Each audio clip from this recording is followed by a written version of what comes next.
একটি নতুন ব্লগে সবাইকে স্বাগত জানাই। আশা করি সবাই ভীষণ ভালো আছেন, আমরাও মোটামুটি ভালো আছি। তো অনেক দিন কোনো ভিডিও ছাড়া হয়নি, আসলে প্রচণ্ড চাপেও ছিলাম কিছু কাজের, আর মনটাও ভালো ছিল না। যা সামাজিক পরিস্থিতি, মনটা ভালো ছিল না, মনটা ভালো এখনও নেই, যাই হোক। কিন্তু এগুলো তো আমি করতাম আর করব, ভ্লগ বা মিনি ভ্লগ, যাই হোক।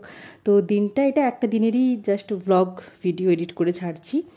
সেদিন সকাল থেকে উঠে ছাদে একটু গেছিলাম, একটু ঘুরে টুরে এসে তারপরে চা আর বিস্কিট খেয়েই গেছিলাম। এসে একটু চাউমিন বানিয়েছিলাম, তারপরে চাউমিনটা খেয়ে নিয়েছিলাম।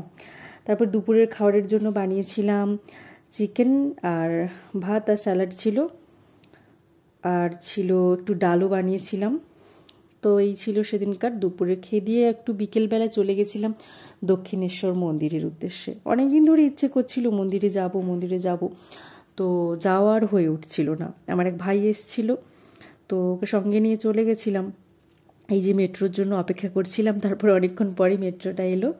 তো মেট্রোতে উঠে যখন আমরা যাই, মানে কি বলি আর, তো যেতে অনেকটাই দেরি হয়ে গেছিলো। মানে আমরা জানতাম না যে 7:30 মধ্যে ওরা অফ করে দেয়।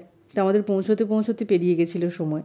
তো মন্দির পর্যন্ত আর ঢোকা হয়নি, এই গেট পর্যন্তই থেমে গেছিলাম গিয়ে। তারপর আবার ব্যাক করে এসেছিলাম। আসার সময় ওই ওপরটাতে বসে বসে কয়েকটা ফটো তুলে নিয়েছিলাম, আর নিজেদের মতো করে কিছু ভিডিও রিলস এই সমস্তই করছিলাম, আর গল্প করছিলাম, কিছুক্ষণ বসে সময় কাটাচ্ছিলাম। আর আমার তো মানে দক্ষিণেশ্বরের মন্দির এবং মন্দিরকে ঘিরে যে এই যে জায়গাগুলো না, আমার ভীষণ ভালো লাগে। মন খারাপ হলে বা এমনি সময়ও গিয়ে অনেকবার কাটিয়ে এসেছি, যাইও এখনও। একা একা যাওয়া হয় না, কেউ একটা সঙ্গে থাকলে যেতে বেশি ভালো লাগে। তো ভাই এসেছিলো, ভাইও বলল দিদিভাই চলো না, যাবো। তাই ভাই আর আমি চলে গেছিলাম, একটু ঘুরে সময় কাটিয়ে চলে এসেছিলাম।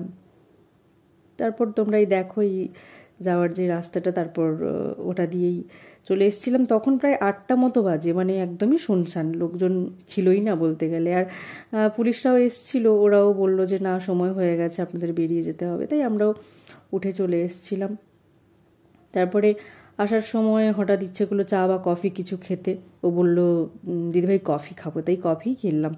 কফি কিনেছিলাম, আর একটা কিছু বিস্কিট বা কিছু একটা কিনে খেয়েছিলাম। তারপর আসার সময় আমার নিজের বাড়ির পুজোর ফুল লাগতো, তাই ফুল কিনলাম। আর এখানে ওই কোনো একটা দলীয় কিছু মিটিং বা কিছু একটা হচ্ছিল, যাই হোক, অত মনে নেই, সেটা হচ্ছিল। আর তারপরে ওই এমইউ আমন্ড থেকে নিয়েছিলাম যেগুলো কিছু জিনিস, কেক ছিল আর চিকেন ইন্টারনেট ছিল। আর তারপর রাতের খাবারটাও ওখান থেকে নিয়েছিলাম। তো এই ছিল আর কি। ভালো লাগলে তোমরা লাইক করো, সাবস্ক্রাইব করো, ফলো করো, আর কমেন্ট করে অবশ্যই জানিও কেমন হচ্ছে। আর সবাই ভীষণ ভালো